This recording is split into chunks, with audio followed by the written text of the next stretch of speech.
faced a formidable opponent last week in Oregon. We didn't compete very well in the first half. I was disappointed with that, but I was proud of the way our guys did compete in the second half. I think we learned a lot about ourselves, and I think it's something that we can use to carry us through the rest of the season. We've got another Pac-12 opponent coming in this week, a very, very talented team in CU. They got a starting quarterback who started a couple of years in the Big 12. They're in the second year of their system. We're going to be, we're going to be challenged by a very talented group. So we know we've got to, have a great practice week again this week, because they're a little bit, their backs are against the wall, and we feel like they're going to be, giving us their absolute best shot, and we need to match that. So this time, take any questions. Do you think they'll be a little ticked off coming here, considering what happened to them last week at home against a team that probably the fans think they should beat? Well, I'm sure that's going to have something to do with it. I can't get inside their heads, but I know the coaches on that staff. They've got some guys that are veteran coaches. They're not going to allow guys to wallow around. They're going to have those guys ready to play. This is, I believe, their third non-conference game. They're going to go into conference schedule a week after this, and they want to go in with some momentum. I'm sure they looked at the preseason. They looked at Fresno State on the schedule and said, "Hey, here's a Mountain West team. We're in the Pac-12. This is a W." And they're going to come after us, knowing that they need to get a win going into their conference schedule. Quick health update for us on guys like Lewis. Lewis had a hamstring. He's going to be out today, but we anticipate we'll get him sometime this week. Toma is still out right now, and we'll see how he goes this week. Anybody else think that? I'm trying to think. We had a bunch of bumps and bruises, but nobody significant that's going to be out that I know of from Saturday. I don't think we have anybody. Good. I'm really pleased with that defensive effort in the second half on Saturday. How do you carry that over into this week? Because that was really impressive on the second half. Well, I think we challenged our guys at halftime. We simplified some things a little bit. The biggest turnaround, the biggest change was, I think, our guys played with some confidence in the second half. I think they realized that they're a talented team. They're very, very fast, but I mean, they're football players too. I mean, there's no Superman capes on their back. They're just a very, very good football team, and we played with a lot more fanatical effort. We tackled better, and I just think that momentum gave us a little bit of juice and furthered our fanaticism. And I hope that that's something that we can take on the rest of the season. How did you feel about offensive tempo against Oregon? Oregon's tempo or our tempo? Your offensive tempo. Well, I thought we started the ball game well. We got into the middle of the first half where we were reeling a little bit on defense, and I talked to Coach Schramm about, hey, let's try to establish some run to try to calm our guys down. We didn't execute as well when we were in that a little bit of a slower tempo. We picked it up right before the half. We went down the field in a 1-minute drive, and I thought I executed really well to get points right before the half. I thought that was a big momentum boost for our guys. In the second half, we upped the tempo just about every series, and I think we moved the ball well between the 20s, but we've got to finish better. We didn't get sevens. When you're trading 3s for 7s, you can't beat a team like Oregon. You got to match them 7 for 7. That said, how big a boost is it to see how your kicking game performed? I was really pleased. Coach Germano does a great job with our special teams. He, along with Ron Antoine and Jordan Peterson, have different units in special teams. We knew going in that Oregon has some very, very explosive players. And he had a great plan on spreading the ball around and spraying it a little bit to diminish the effect of Thompson, because he's a tremendous athlete. Coach Germano knows on film that when they held up in their punt return, that they were susceptible to things, and that, you know, that first rugby kick, he took advantage of what we saw. So it was really, really good. And then to see Quentin hit all of his field goals makes me sleep a lot better at night. I was really proud of him. I believe he was just named the Mountain West Conference Special Teams Player of the Week. And for a freshman to go into that environment and have ice going through his veins and kick those field goals was big. I think that's going to help his confidence as we continue through this year. He can be a big weapon for us. Do you foresee any issues with Derek's knee after he took that hit? Any mobility issues, practice, so he should be 100% going? He should be 100%. He's had tendonitis in there, and he really didn't take a shot on the knee. He got hit and went down to the ground, and his knee hit the ground. So it's, you know, just an inflammation of the tendon, and, you know, it just gets irritated when it gets hit. How would you assess the way he played on Saturday? I think Derek would tell you the same thing I'm going to tell you, that he did some things well, but there's some areas he's got to definitely improve. You know, he's still learning our offense and knowing coverage-wise how we want to attack things, and he wasn't 100% last week. None of our players were. You know, he's still by far our best guy at that position, but we've got some growing to do at that position. And the great thing about Derek is he's willing to work, and he's willing to put the time in, and we've got to improve there. And I'm sure he will. Didn't see any deep passes in your game plan. Was that because of their defense, or is that something you're staying away from? No, it wasn't part of the game plan. We had some vertical routes called, but I don't know if you noticed, I don't know if you were there or saw it on TV, they really deploy a safety very, very deep. I mean, they got a guy 25 yards deep on plays. And so you attack what a defense is going to give you. They did some different things in our game that we hadn't seen from them coverage-wise. I think they were conscious of our vertical game and gave us some room underneath, and so we try to take advantage of that. As far as turnovers gained, you guys had 9 all season last year, and you already have 4 in this season after 2 games. So how do you think that will motivate you guys in the remainder of the season? Well, you know, from day one, we talked to our teams that the number one most important stat is win, but the second most important stat is turnover margin. We didn't do anywhere close to what we needed to last year, or actually the last few years, in creating takeaways. Our offense, you know, the last 2 games has done a fantastic job, 100% ball security, which I don't know how many teams in the country have gone 2 games and not turned the ball over. And then on the flip side, you know, our first game getting a takeaway by Stephen Austin, step in front of the pass, and then you know, they didn't give us the ball on Saturday. We had 3 takeaways, but we knocked the balls loose. When you play physical, you play fanatical, and you get guys around the ball, good things happen. And I think our guys realized that really kind of gave us a spark, gave our offense short fields. That's how we have to win. And hopefully, like I mentioned, the whole second half, I think that gives us a little bit of inspiration the rest of the year to continue to play that way. Well, why the struggles when you guys were near Oregon's end zone and having to go for the field goals instead of? You know, if you watch football, you get down the red zone, things become compressed. They've got a very, very fast defense, very large defense. They've got a lot of long players. You've got to execute very, very well in order to score. One time we had the ball down there about the 1 yard line. We ran one of our base goal line plays, and we missed a block. And we get a, you know, minus 3 or 4 yards, and you know, now it's second goal from the 5. And now you got to change personnel groupings. You know, so part of it was execution. Part of it was where we played a talented, you know, defense. I mean, they're good.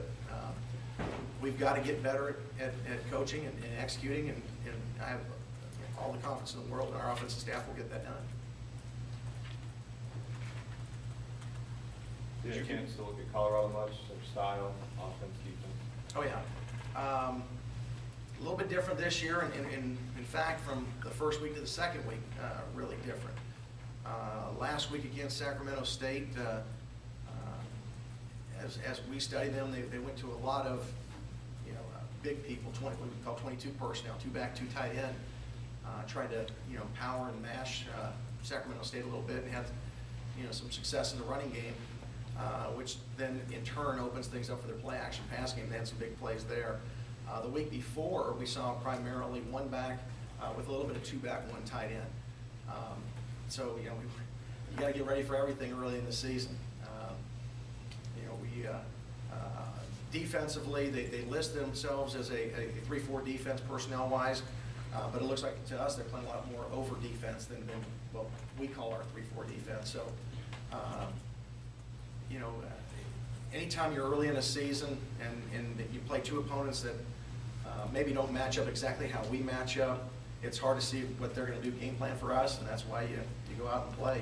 You have a plan for everything, and then try to concentrate as the game goes on and see what they try to do to you and try to attack that. How do you feel playing a second Pac-12 team in a row for second week? I think it's great. When we play Pac-12 teams during the year, we recruit against them all year long. It's very, very difficult being a non-BCS school to beat Pac-12 schools on recruits.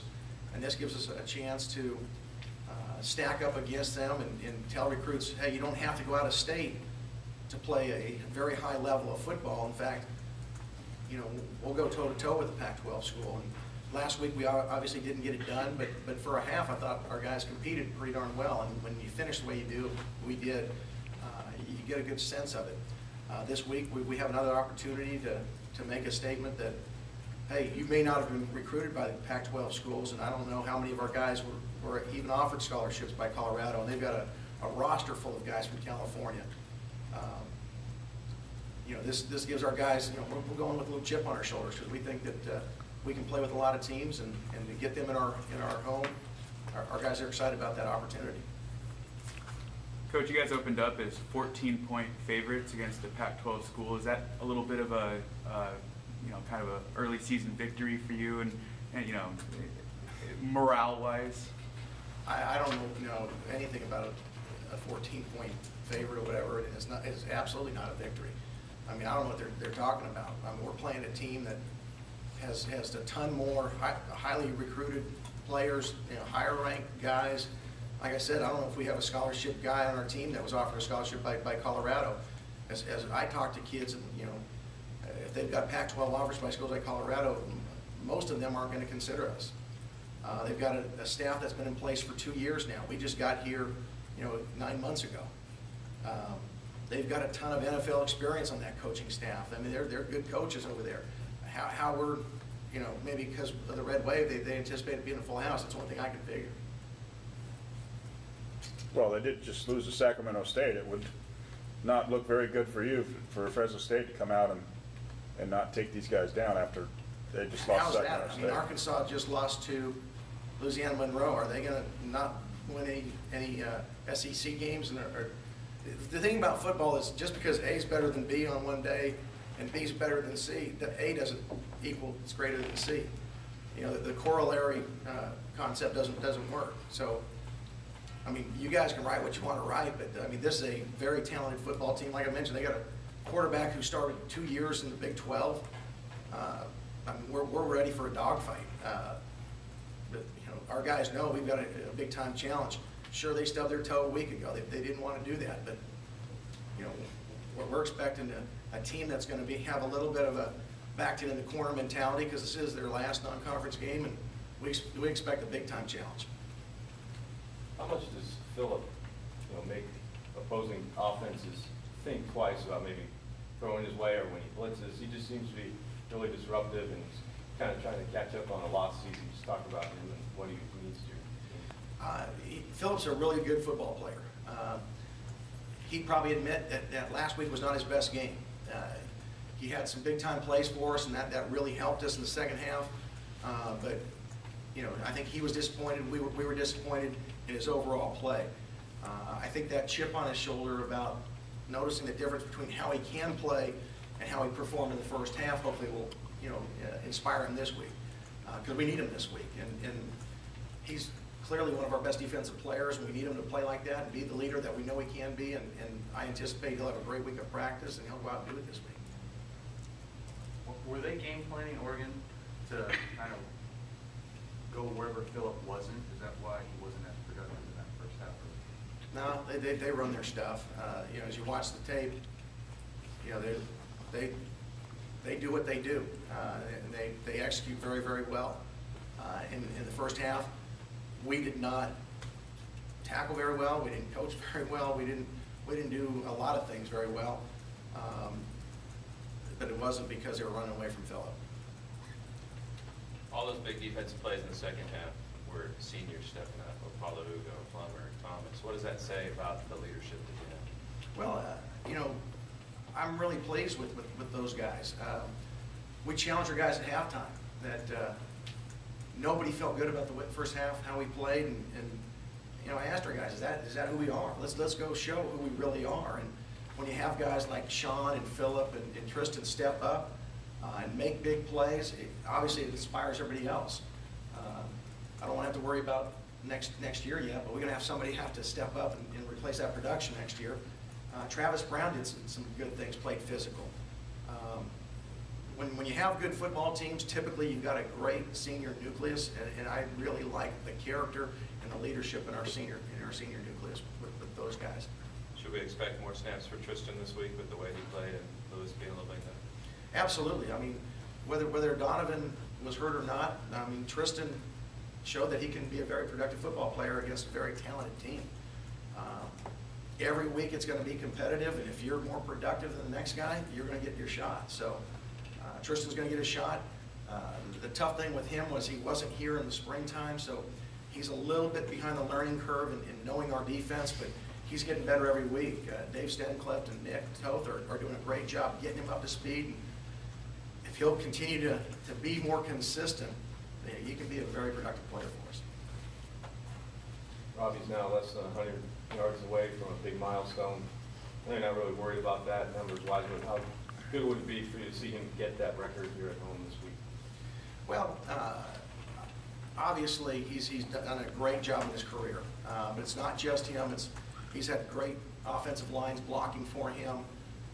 Because we've got threats outside, a lot of times, people have to honor our receivers. But on his own, he's done a lot of great things. Again, you ask him, he doesn't care when he gets it. I think it's a nice personal recognition, but he's all about whether we win. It'll be nice for him, and nice accolade, but he'd rather beat a Pac-12 opponent in front of our home fans than get a record in front of our home fans. You got your first chance to try out an onside kick with the new rule in place. How did you feel about the way that unfolded and the way Andrew performed? The kick wasn't bad. It's back to the old school mentality of try to hit something fast and hope that you get the second or third bounce to go up. We didn't get that. I thought he struck it pretty well. It's tough. I think over the last few years, about 11% of onside kicks were successful.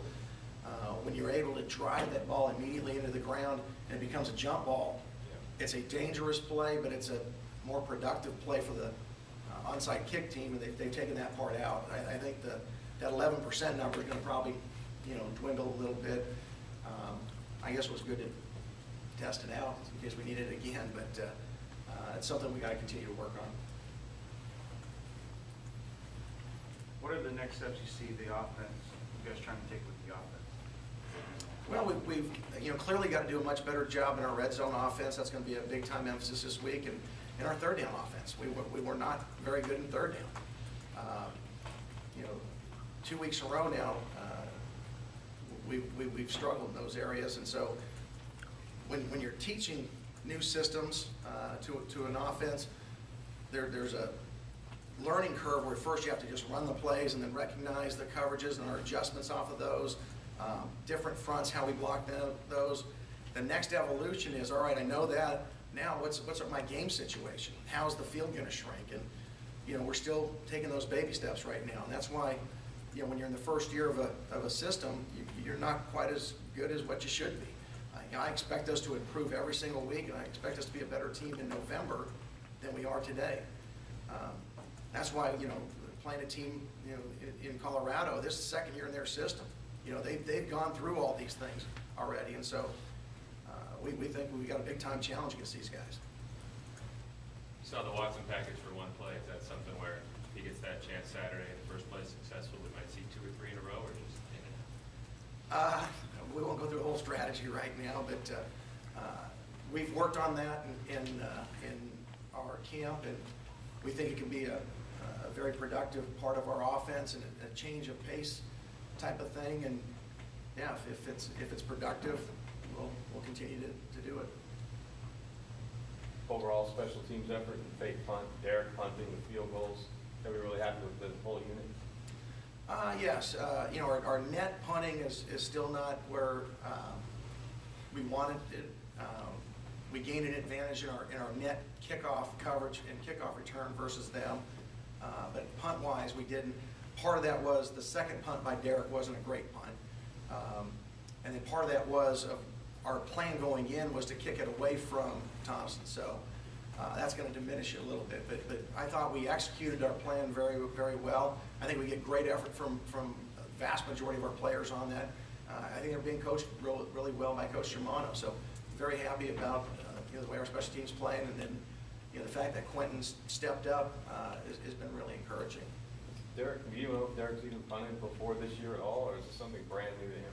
I don't know. I just asked him if he could punt, and we've obviously practiced it. He said, sure, I can do it. So, a lot of that is, what we see, whether we run a play or whether we punt it. And, he's a guy that we have a lot of faith in, a lot of trust in, and so he makes, he can make the call. And the first one was an awesome kick. The second one, not as good. We'll just continue to work and develop that as part of our strategy on punts once we get to that area of the field. And is that one of the things where it's fourth down, you try to draw them offside, and if you can't do that, then you kick it? Is it when Derek's in there? Is that one? That's not the only thing we'll do then, but yeah, that's one of the strategies we have. Any other questions for Coach? Staying on Derek, he went over 4,000 passing yards in the game. What is your estimation of him as he continues to improve and get better? I'm sorry, what's my estimation of him? Well, what do you think of him going over the 4,000 yard mark? Just like Robbie's, record-setting thing.